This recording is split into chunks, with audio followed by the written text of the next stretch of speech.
Bonjour à tous. L'histoire du film commence avec une femme nommée Anna, qui a un enfant illégitime. Anna était en route pour épouser un homme nommé Visco, qui est plus âgé qu'elle et a un fils adolescent nommé Levi.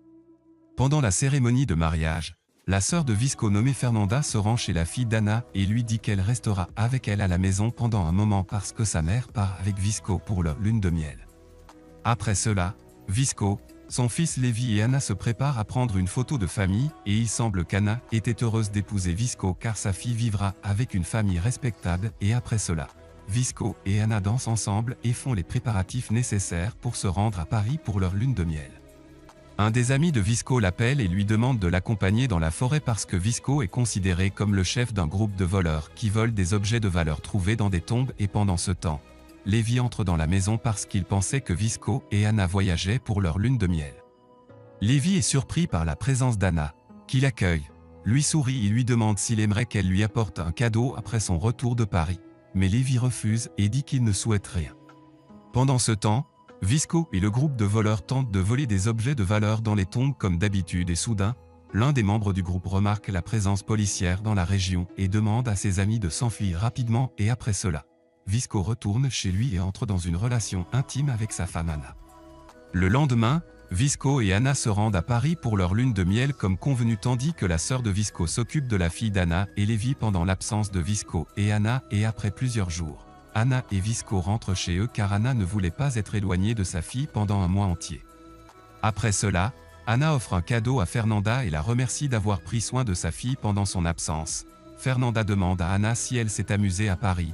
Anna répond en disant que Paris est un bel endroit et dit que les actions de Visco étaient étranges et pendant ce temps, Visco rencontre son fils Levi et lui donne un stylo avec une photo d'une fille à moitié nue dessus. Après cela, Anna rencontre les femmes du village qui font du vin. Anna commence à faire face à la situation après avoir vécu longtemps au village et les femmes du village l'interrogent sur la lune de miel qu'elle a passée avec Visco à Paris et soudain, les femmes du village et Anna entendent Visco crier après son fils Levi. Visco est en colère contre Levi pour ne pas avoir mis l'alcool dans le camion rapidement car il sera en retard pour envoyer la marchandise et dit à Levi qu'il est une personne qui ne peut pas prendre ses responsabilités et pour rien, Levi est gêné parce qu'Anna et les femmes du village étaient présentes à l'endroit. À la maison, Anna demande à Visco de ne pas maltraiter son fils et de ne pas l'embarrasser devant les gens car il est son fils unique et il devrait lui apprendre à bien le traiter au lieu de lui crier dessus. Visco lui demande de ne pas trop y prêter attention car il se dispute toujours avec son fils et au bout de quelques jours, Visco se réconcilie avec son fils. Le lendemain, Visco se rend dans un endroit éloigné du village dans son camion chargé de tonneaux de vin et demande à Anna de s'occuper de la maison pendant son absence de 3 jours et après son départ. Levi va voir son oncle même si Visco lui a interdit de le rencontrer. L'oncle de Levi lui demande si le mariage a changé les actions de son père Visco. Levi répond en disant que son père n'a jamais changé et après avoir déjeuné avec son oncle, Levi rentre à la maison et découvre qu'Anna lui a préparé le déjeuner. Anna demande à Levi de goûter la nourriture qu'elle a préparée mais Levi répond en disant qu'il a déjeuné avec ses amis. Anna lui demande de lui dire qu'il ne veut pas déjeuner à la maison pour ne pas perdre son temps à cuisiner la prochaine fois. Au bout d'un moment, Anna se rend dans la chambre de sa fille pour la surveiller, mais elle est surprise qu'elle ne soit pas dans la chambre. Puis elle se rend dans la chambre de Levi et voit sa fille assise à côté de lui sur le lit, et il semble lui lire une histoire. Anna est surprise que Levi soit presque nu et demande à sa fille de partir pour que Levi puisse se reposer et se changer, mais la fille d'Anna était déterminée à terminer l'histoire. 2 jours plus tard, Visco retourne au village et commence à jouer avec la fille d'Anna alors qu'Anna est dans le jardin en train de lire l'histoire que Levi lisait à sa fille. Levi s'approche d'elle et lui pose des questions sur le livre qu'elle lit. Anna répond à Levi en disant qu'elle lit l'histoire qu'il lisait à sa fille parce qu'elle aime les événements de l'histoire. Levi se sent heureux et aime regarder Anna lire l'histoire.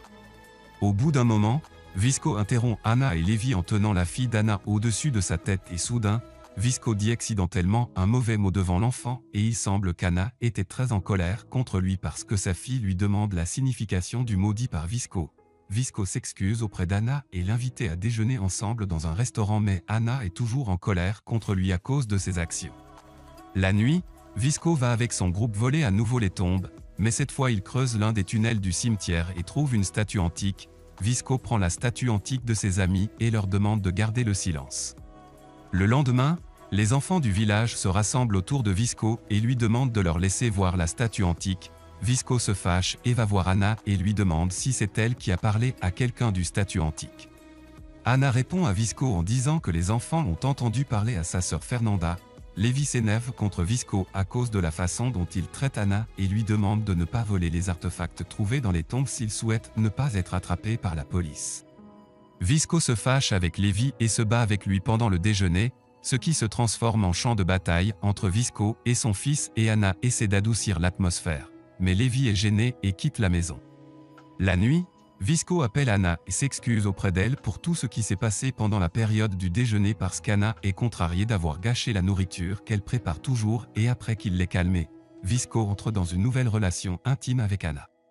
Le lendemain, Lévi va à la mer avec ses amis et pendant ce temps, une adolescente nommée Stina espionne Lévi et ses amis parce qu'elle aime Lévi et le regarde tous les jours. La nuit, Lévi est assis sur un tronc d'arbre près de la maison et Anna lit une autre histoire sous l'arbre.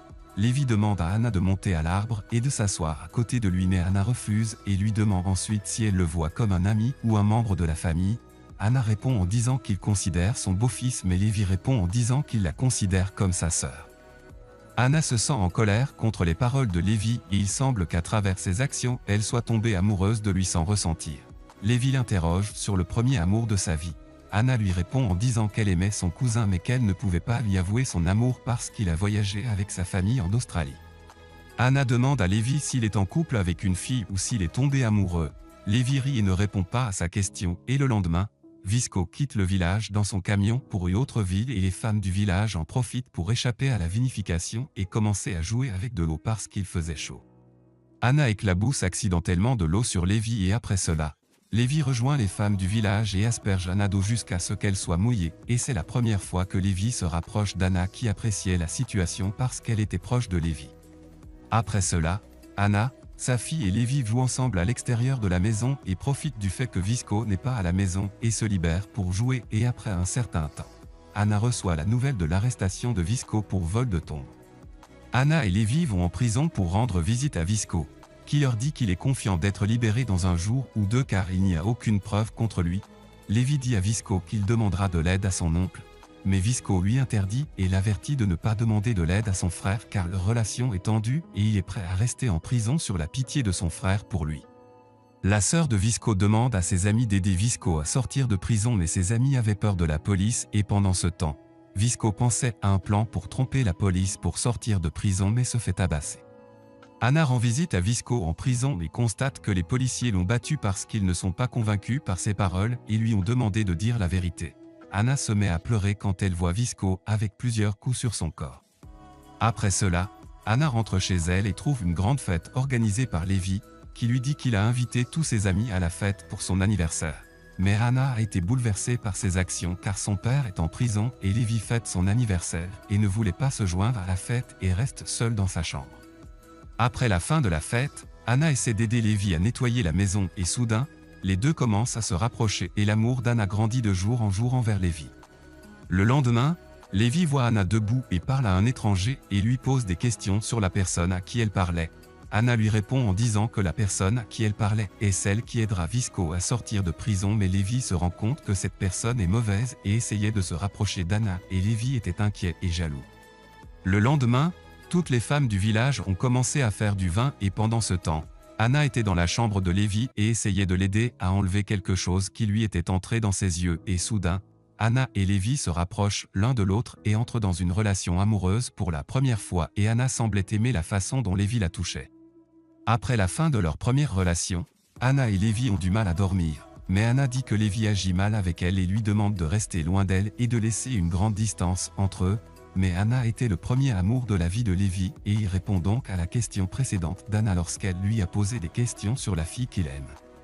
La nuit, Lévi attend Anna devant la porte de sa chambre et malheureusement, Anna se sent faible devant Lévi puis elle quitte la pièce et va dans sa chambre avec lui et entre dans une autre relation intime avec lui. Anna s'effondre et se sent en colère parce que Lévi la pousse toujours à faire des erreurs. Anna dit à Lévi qu'elle quittera la maison s'il continue à vivre avec elle dans la même maison et lui demande d'emménager chez sa tante dans sa maison et de revenir après que Visco soit sorti de prison et ce qui est étrange, c'est que Lévi n'est pas fâché contre elle, mais il est heureux parce qu'il est devenu sûr qu'Anna l'aime parce que si elle ne l'aimait pas, elle ne lui aurait pas demandé de partir. Lévi quitte la maison mais va passer la soirée avec ses amis à la plage au lieu d'aller chez sa tante et commence à jouer avec ses amis et quand il est assis seul au bord de la plage, Stina, qu'il aime et le regarde toujours, essaie de se rapprocher de lui mais Lévi pensait beaucoup à Anna et demande à Stina de partir. Après cela, Lévi rentre chez lui et essaie de briser la vitre et dit à Anna qu'il est venu se changer et lui dit également qu'il disparaîtra à jamais de sa vie si elle ne veut vraiment pas le voir. Anna ne pouvait pas se contrôler après avoir entendu les paroles de Lévi qui la force à entrer dans une nouvelle relation intime avec lui. Anna commence à profiter de l'absence de son mari Visco et entre plusieurs fois dans une relation amoureuse avec son beau-fils adolescent et un jour, Anna et Lévi font l'amour dans la cuisine et pendant ce temps, Stina était présente à la maison car elle est venue exprimer son amour pour Lévi. Anna et Lévi se rendent compte que Stina a été témoin de l'histoire d'amour qu'ils ont eue. Anna commence à s'inquiéter et à avoir peur du scandale devant les villageois mais Lévi essaie de la calmer et lui dit que Stina est une excentrique et que personne ne peut croire ses paroles. Après un certain temps, la police libère Visco de prison et pendant ce temps, Anna avoue à la sœur de Visco la vérité sur sa relation avec Lévi et lui dit qu'elle regrette ses actions stupides et dit qu'elle admettra à Visco qu'elle l'a trompé pendant son absence.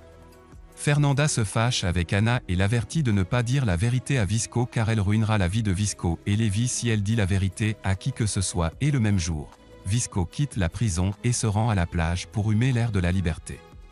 Visco rencontre Stina qui aimerait lui parler mais cela ne se voit pas à travers cette scène du film si Stina parle à Visco de la relation d'Anna avec Lévi. Après cela, tout le monde fait la fête à la maison pour la libération de Visco de prison mais la peur et l'inquiétude apparaissent sur le visage d'Anna et Lévi tandis que Visco les regardait avec un regard étrange et voulait dire quelque chose mais reculait au dernier moment et personne ne sait si Stina a dit la vérité à Visco.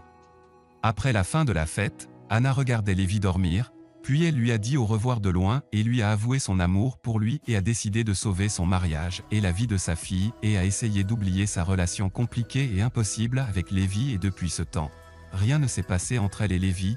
Lévi quitte la maison de son père. Quelques années plus tard, Lévi grandit, travaille dans l'armée et épouse une fille nommée Athéna, et il semble qu'il ait oublié sa liaison avec Anna et a décidé de rester loin d'elle pour ne pas ruiner sa vie conjugale et à la fin du film, Anna continue sa vie avec Visco pour le bien de sa fille, même si elle aime toujours Lévi et que nous savons qu'elle a trompé Visco avec son fils unique. Mais la question se pose de savoir si Visco connaît la vérité sur Anna ou non.